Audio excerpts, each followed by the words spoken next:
Hari Pendengaran Sedunia diraikan setiap tahun pada 3 Mac. Tujuannya adalah untuk meningkatkan kesedaran tentang kepentingan pendengaran yang sihat, menggalakkan pencegahan kehilangan pendengaran dan memberi sokongan kepada individu yang mengalami masalah pendengaran. Ia juga menjadi platform untuk mempromosikan kefahaman tentang masalah pendengaran dalam kalangan masyarakat umum. Sambutan ini adalah saat yang penting untuk menekankan betapa pentingnya menjaga kesihatan pendengaran serta memberi sokongan kepada mereka yang memerlukannya.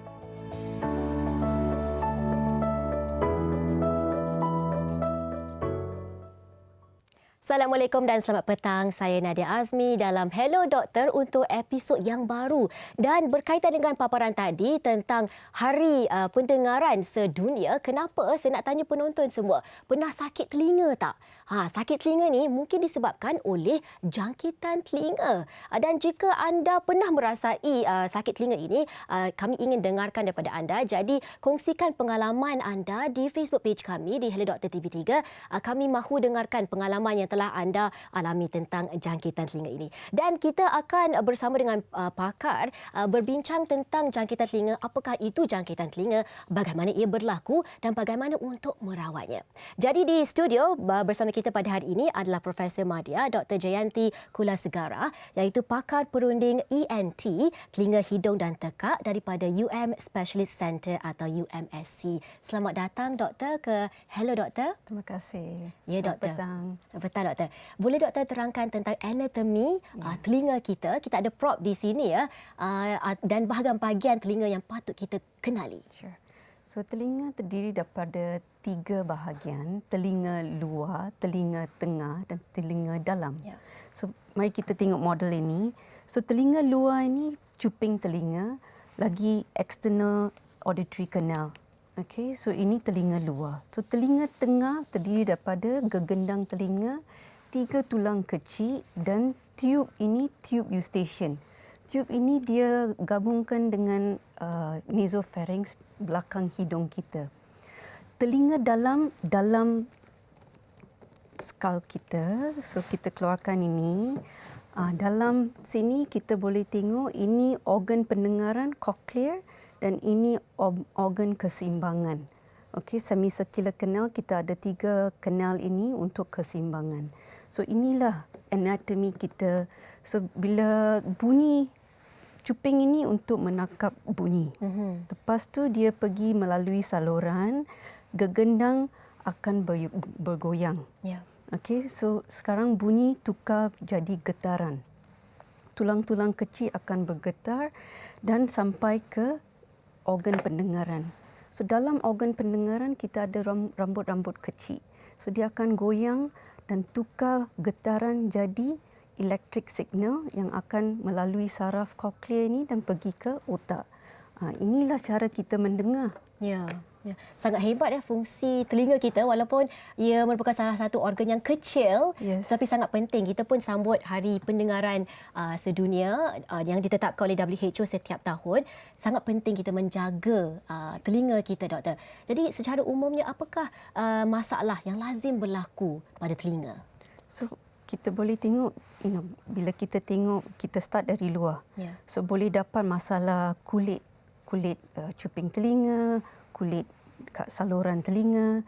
Satu lagi kita ada tahi telinga. So tahi telinga ini memang baik untuk perangkap bakteria, ada antibakteria, tapi kadang-kala dia banyak production sampai dia tersumbat saluran kita dan ini boleh dapat jangkitan. Ini boleh kasih kita rasa tersumbat, tak boleh dengar. Kadang-kala kalau ada jangkitan, ada sakit, kita tak boleh pegang cuping pun. Sangat sakit. Lepas tu ini tempat eustachian tube. Dari hidung kita boleh kena selesema, jangkitan tonsil. So bakteria dari sini boleh sampai ke gegendang ruang telinga tengah ni. Ya. Telinga tengah ni ruang yang boleh kumpul fluid. Kalau ada cecair di telinga sini, kita dapat boleh jangkitan sampai dia bocorkan ke gendang. So ini sangat sakit. So kita boleh dapat cecair keluar dari telinga. So kalau cecair keluar, kalau ada sakit, demam, tak boleh dengar, semua masalah macam ini kena pergi tengok doktor ENT. Okey, baik doktor, tadi doktor terangkan bahagian yang berbeza dalam telinga kita. Jadi ada beza juga tak jangkitan yang akan terkena di bahagian telinga luar dan juga bahagian telinga dalam? Memang telinga luar kita semua boleh keluar, so kita boleh tengok masalah. Sakit, cecair keluar, sumbat. Tapi telinga dalam masalahnya dia dalam skull in the bone. Yang kita tak nampak. Tak nampak. So bila masalah ini akan ambil masa sebelum dia dapat sakit yang kita tahu ini masalah telinga. Kadang-kala dia macam sakit kepala, rasa keseimbangan tak betul, bilik pusing, nama dia vertigo. Ya. Kalau dapat macam masalah macam ini, kita tahu memang telinga dalam ada masalah. So ciri-ciri telinga dalam punya masalah bukan senang nak cakap ini definitely is a inner ear problem. Ya, ada pelbagai jenis jangkitan juga yang boleh berlaku pada telinga kita. Jadi kalau kita lihat memang sangat hebat anatomi telinga kita. Kalau kita tengok pada prop ini, kita tak nampak yang berada di dalam telinga kita. Tetapi kawasan ini sangat sensitif dan perlu dijaga dengan rapi. Jadi kita akan berbual dengan lebih lanjut tentang jenis-jenis jangkitan pada telinga yang kita boleh alami selepas ini. Jangan ke mana-mana.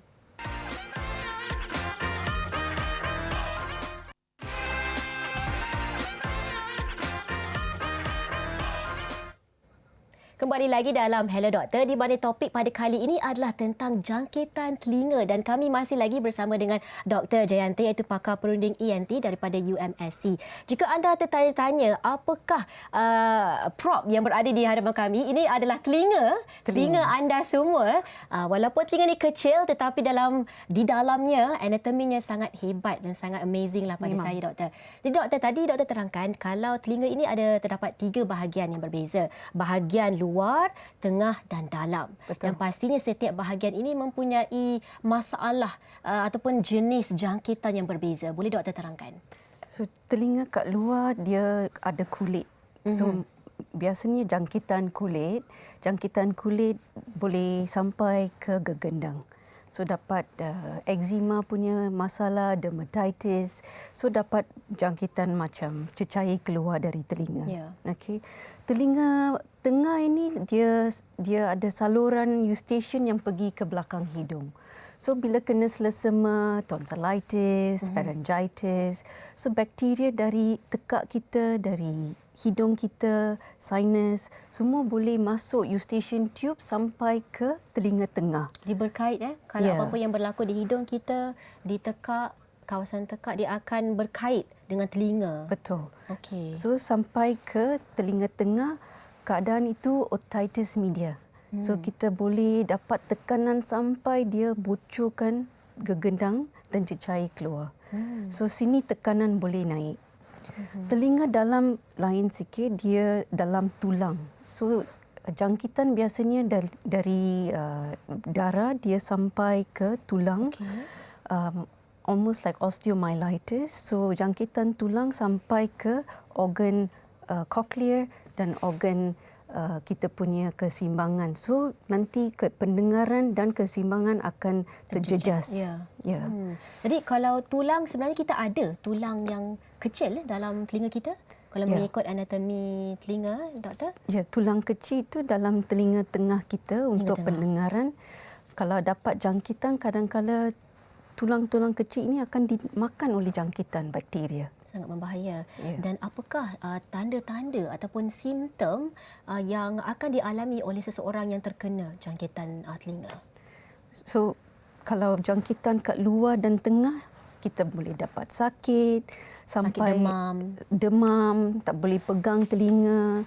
Untuk bayi dia menangis banyak, demam sampai sangat tinggi.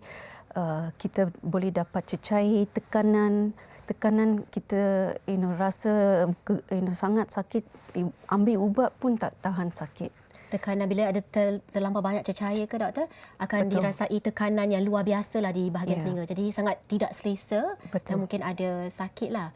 Tadi doktor sebut vertigo. Vertigo memang ada mengena dengan telinga kita, hilang imbangan badan. So kadang-kadang jangkitan boleh sampai ke organ keseimbangan dan ini boleh jadikan kita rasa tak seimbang, bilik pusing, muntah sampai tak boleh bangun dari katil juga. Kurang selera makan juga merupakan satu tanda Betul. ada jangkitan di telinga doktor. Jadi ada pelbagai tanda dan simptom yang patut kita perhatikanlah. Kerana mungkin simptom ini mungkin disebabkan penyakit lain, tetapi mungkin juga adalah disebabkan oleh jangkitan telinga itu sendiri, doktor. Jadi bagaimana untuk mengetahui pula punca? Itu tandanya ada pelbagai. Punca-punca jangkitan telinga bagaimana doktor? Kalau tadi doktor sebut tentang tahi telinga kan. Betul. Tahi telinga itu memang perlu tahi telinga, tetapi dalam Banyak orang kandungan yang ni lah. Ya, yang suka gatal telinga, mereka guna jari taruh dalam telinga. So jari kita tak bersih. So bakteria dari jari boleh masuk telinga. Cecair kadang-kadang bila mandi kolam, kalau tak jaga air boleh masuk dan sampai boleh dapat jangkitan. Kerana air itu mengandungi kuman lah. Kuman dari air boleh masuk telinga. So kena jaga bila mandi kolam semua, kita kena jaga air tak masuk dalam telinga. Ya. Dan punca-punca ni berbeza kalau kita tengok ada golongan kanak-kanak dan juga golongan dewasa. Betul. Kerana jangkitan ini terkena pada kedua-dua golongan, tetapi adakah satu golongan lebih cenderung untuk mendapat jangkitan telinga ni? So kanak-kanak lebih biasa dapat jangkitan telinga. Ini kerana dia punya eustachian tube. Eustachian tube dia pendek dan tak tegak. So dia senang dapat bakteria masuk ke telinga tengah dia. Lagi kanak-kanak dia punya immune system belum mature yet. So dia kena selesema sangat cepat, ambil masa untuk penyakit reda. So definitely kanak-kanak kena jaga dan kanak-kanak tak boleh cakap ini saya ada sakit. So ibu bapa kena tengok kalau peranan mereka tak mereka nampak dia selalu pegang telinga, ini mungkin masalah ada telinga. Ada umur yang spesifik untuk kanak-kanak di mana pada masa itulah sangat-sangat mereka cenderung untuk mendapat jangkitan telinga ni untuk kanak-kanak. Biasa umur 2 tahun sampai 5 tahun ini biasa ibu bapa hantar ke daycare. So dapat senang jangkitan, ada banyak kanak-kanak, so terdedah kepada banyak kanak-kanak, semua ada selesema, demam, sakit tekak, so senang kena jangkitan. Kalau kita bergaul dengan orang lain yang ada juga jangkitan telinga, adakah ia boleh berjangkit? Kalau orang batuk, bersin, kena tutup mulut lah. So sama jugalah kalau kita sesama, batuk, kalau kita nak menjangkitkan orang lain, menjangkiti, sama juga dengan jangkitan telinga, doktor? Boleh. Okey, bagaimana pula dengan alahan ataupun kualiti udara yang kita mengelilingi kita? Adakah itu boleh mempengaruhi keadaan telinga kita? Sesiapa yang merokok dalam rumah, kanak-kanak dalam rumah itu memang risiko jangkitan telinga lebih tinggi. And also kalau ada pollution, the air quality tak baik, risiko orang dapat batuk, selesema, so risiko jangkitan telinga lebih tinggi. Jadi puncanya pelbagai, tetapi ada terdapat juga pelbagai faktor risiko yang boleh mempengaruhi atau menyebabkan punca itu berlaku ataupun timbul, doktor. Betul. Bagaimana pula doktor dengan mereka yang tidak sedar mereka tengah mengalami jangkitan telinga? Mungkin kadang-kadang mereka tak nampak tanda-tandanya ataupun tidak merasai sakit. Apakah yang akan berlaku jika dibiarkan begitu saja? So telinga kita, kalau kita tengok telinga, dia dekat dengan otak kita, dekat dengan leher kita, rahang kita dan tulang belakang sini. So jangkitan dari telinga boleh masuk mana-mana tempat ini. So kalau pergi ke rahang, kita susah nak buka mulut, susah nak makan, sangat sakit untuk makan. Kalau pergi ke tulang belakang sini, nama dia keadaan itu mastoiditis. So mastoiditis ini satu emergency yang kita kena masuk ward. Leher boleh dapat abses, nanah dalam leher. Yang paling teruk bila masuk ke otak. Itu kita kena jaga, boleh dapat meningitis dan ini boleh kasih maut. Boleh. Itu tahap yang paling teruk lah doktor yang boleh Betul. dialami. Baiklah doktor, jom kita ajak semua penonton untuk saksikan satu laporan khas tentang ujian pendengaran.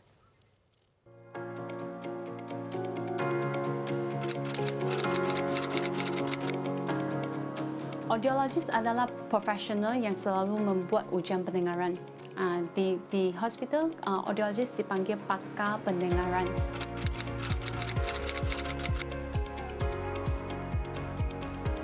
Yang pertama adalah orang yang tak boleh dengar lah. Mereka mengalami masalah berdesing. Macam kami panggil, English word panggil tinnitus. Pesakit yang datang buat ujian pendengaran di Sound Life adalah umur bayi yang baru lahir sehingga dewasa yang berumur 90-an. Untuk orang dewasa, proses yang untuk buat ujian pendengaran, yang pertama, yang ini panggil case history lah. Kami akan tanya tentang mereka punya medical history, macam terdedah, bunyi kuat. Kami akan buat ujian yang panggil otoscopic examination. Maksudnya kami akan cek mereka punya telinga luar dulu. Yang tes yang kami buat di sini adalah pure tone audiometry. Jadi orang itu dia akan dengar berapa nada yang berlainan. Jika mereka mendengar, mereka kena press button untuk bagi respons.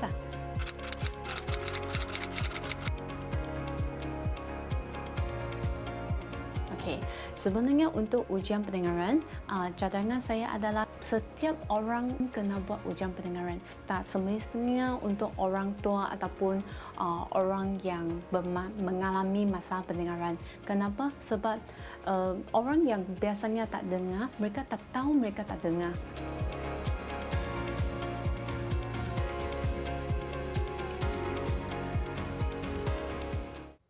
Itu dia tadi satu laporan khas tentang ujian pendengaran. Dan kalau kita lihat daripada sedotan tadi, ujian pendengaran ini boleh dilakukan ke atas bayi sehingga seorang individu yang berumur 90-an ya doktor. Betul. Dan pelbagai jenis ujian mungkin akan dijalankan bergantung kepada umur orang ataupun pesakit.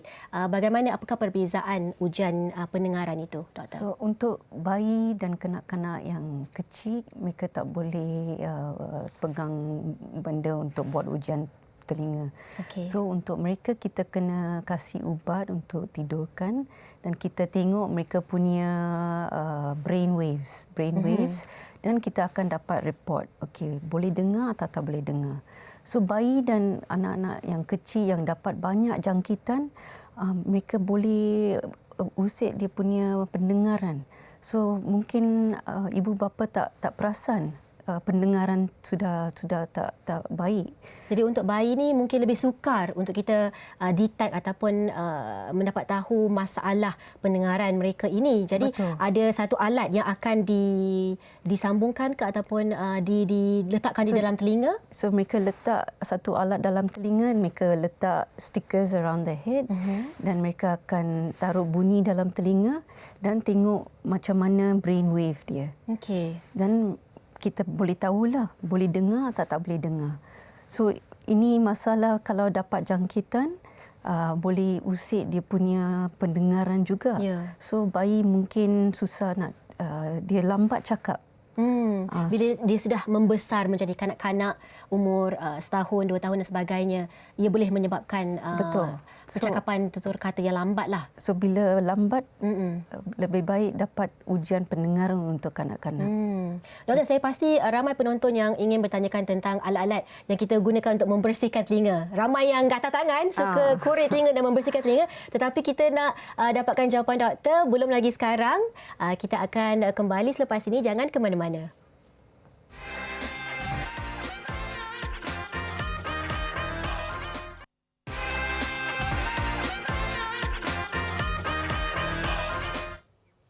Anda masih lagi bersama kami dalam Hello Doktor dengan topik jangkitan telinga. Dan tadi saya ada bertanyakan dengan pakar kita di studio tentang alat-alat yang digunakan untuk membersihkan telinga seperti cotton bud, ubat titis, doktor. Jadi apakah pendapat doktor tentang alat-alat ini yang sering kita gunakan hampir mungkin setiap hari, doktor?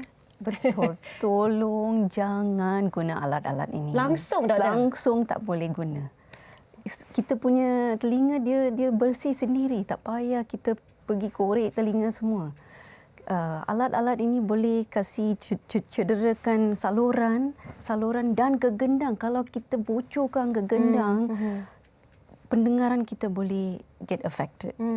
Tapi doktor, bagaimana pula kalau kita tengok secara online ataupun di farmasi, di kedai, ada pelbagai jenis alat-alat membersihkan telinga yang dijual. Bagaimana doktor?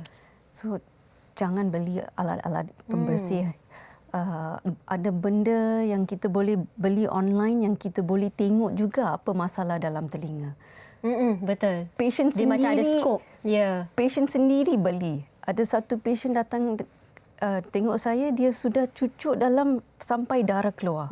Tak henti-henti satu hari berdarah telinga. So tolong jangan beli barang-barang ini secara online. Barang-barang ini sebenarnya mungkin tidak bahaya yang tak untuk certified telinga. lah. Hanya membahayakan. Betul. Jadi doktor, bilakah harus kita membuat pembersihan telinga ni, doktor? Kita tak perlu membersih telinga. Kat luar saja kita perlu bersih. Dalam kita tak perlu bersih. Kalau you rasa sumbat, tengok ENT doktor. Boleh jumpa saya kat UMSC. Tapi jangan sendiri cuba nak korek telinga. Sangat bahaya. Kalau kita sampai di tahap yang manakah yang kita patut berjumpa dengan doktor, pergi ke klinik atau ke hospital? Bilakah, apakah tanda-tandanya yang memberitahu bahawa anda patut pergi berjumpa dengan doktor?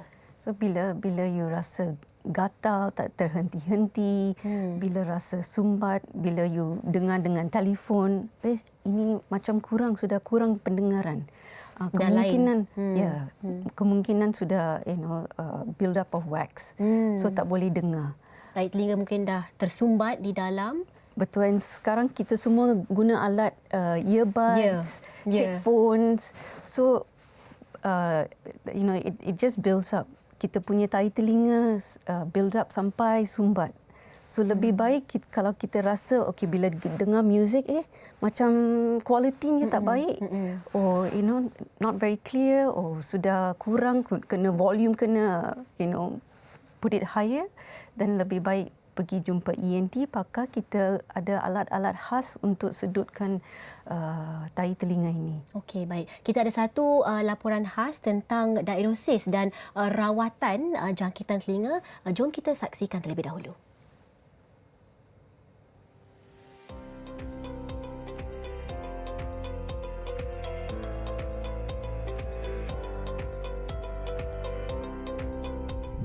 Secara ringkas, rawatan ini bergantung kepada tahap kesakitan atau tahap penyakit yang dihidapi. Sekiranya ia adalah ringkas, cukup hanya kami memberikan cucian dan ditambah dengan rawatan sebagai contoh antibiotik, makan ataupun antibiotik topikal di mana kita memberi ear drops untuk diletakkan di dalam telinga. Sejurus pesakit tiba di klinik kami, saya akan menemui pesakit terlebih dahulu, di mana kita akan menanya pesakit mengenai simptom ataupun gejala yang dialami. Sebagai contoh, sakit telinga berair dan sebagainya. Seterusnya kami akan melakukan ujian pemeriksaan fizikal, di mana saya akan melihat secara ringkas melalui inspection sekiranya ada bengkak ataupun darah di bahagian telinga. Dan kami juga akan melakukan pemeriksaan yang lebih tepat menggunakan endoskopi ataupun mikroskopi, di mana sekiranya terdapat bengkak ataupun sebarang masalah di bahagian telinga itu dapat didiagnos dengan lebih tepat dan jitu, dan sekaligus sekiranya terdapat benalir ataupun lilihan ataupun wax serumen, kita boleh cuci dalam pada pemeriksaan yang sama.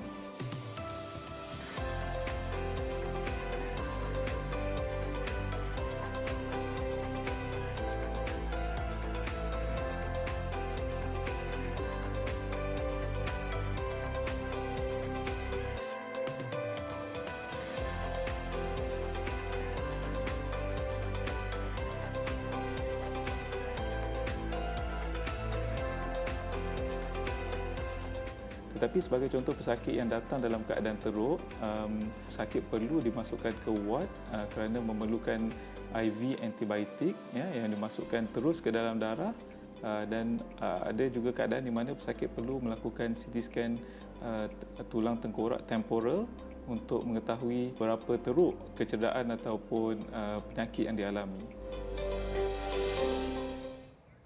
Itu dia cara rawatan merawat jangkitan telinga. Kalau kita tengok tadi memang puas hati doktor tengok doktor keluarkan tahi telinga yang tersumbat dan sebagainya untuk membersihkan telinga. Memang puas hati. Pesakit pun tengok. suka.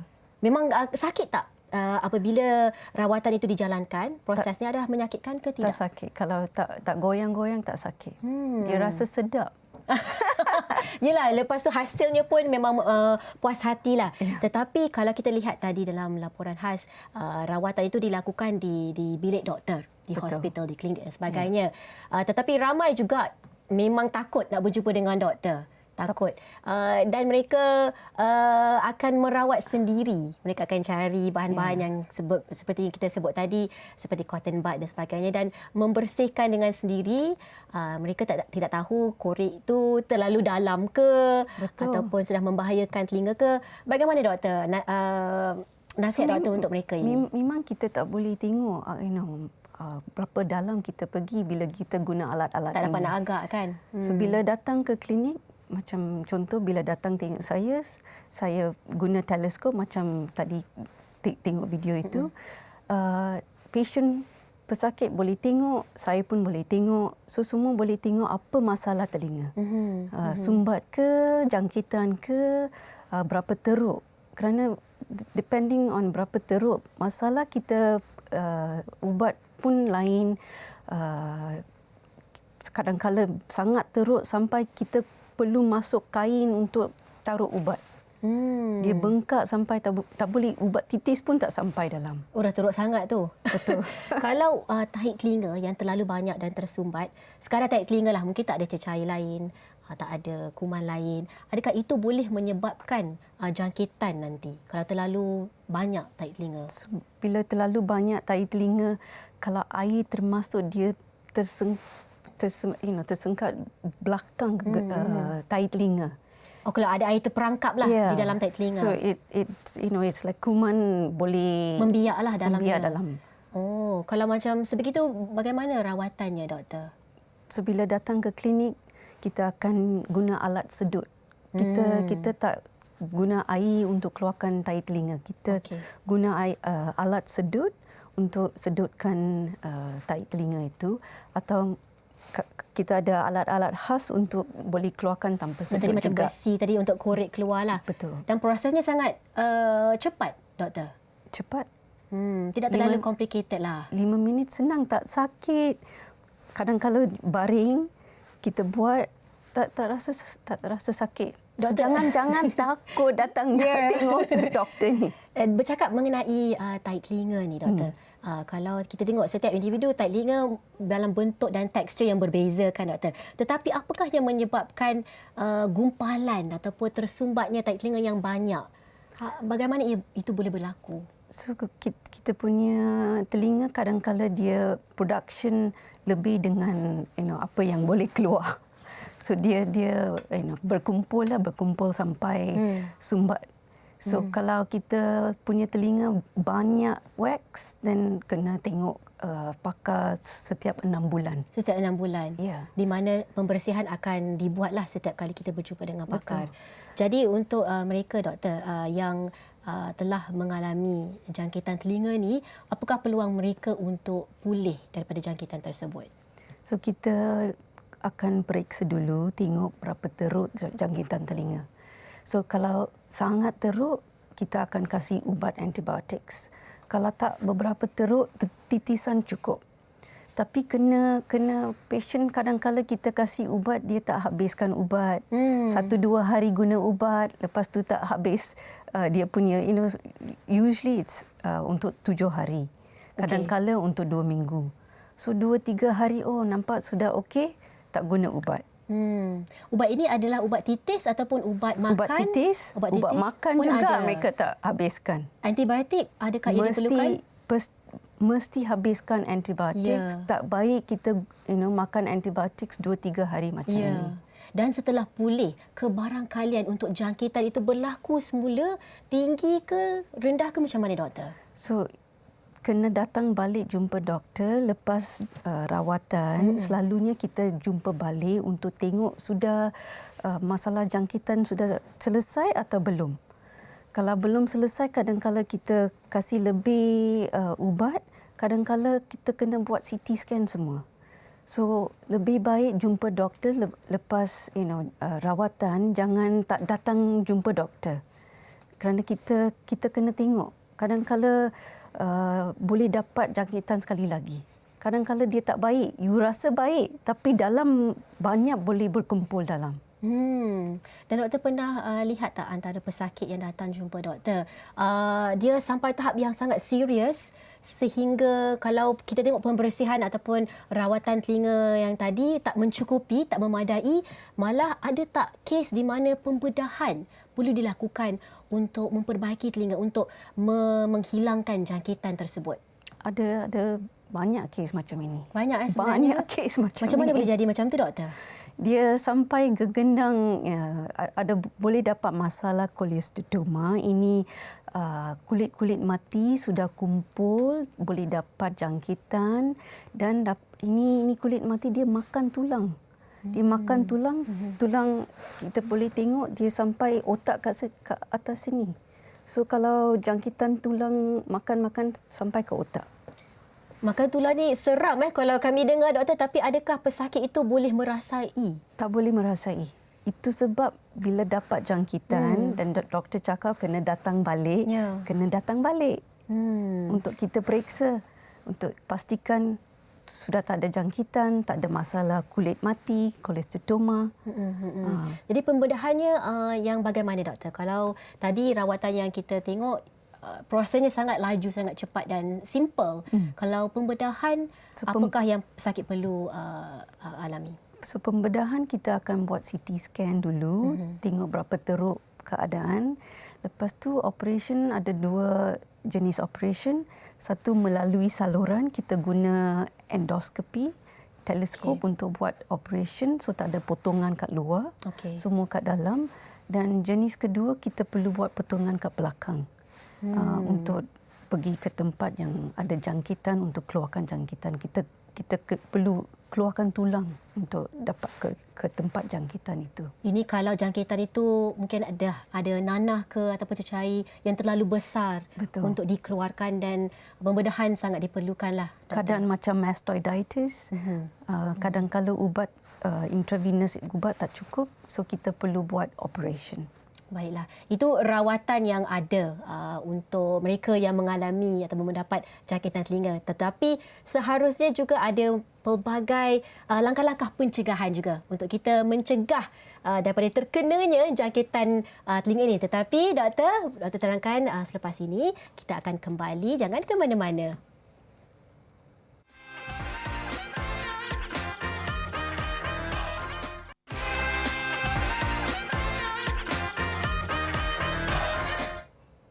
Bertemu kembali dalam Hello Doktor. Kita masih lagi bersama dengan Dr. Jayanti berbicara tentang jangkitan telinga. Doktor, tadi kalau kita tengok rawatan yang diberikan di hospital dan di klinik, ada pelbagai cara. Termasuk pembedahan jika tahapnya terlalu serius lah, jangkitannya terlalu serius.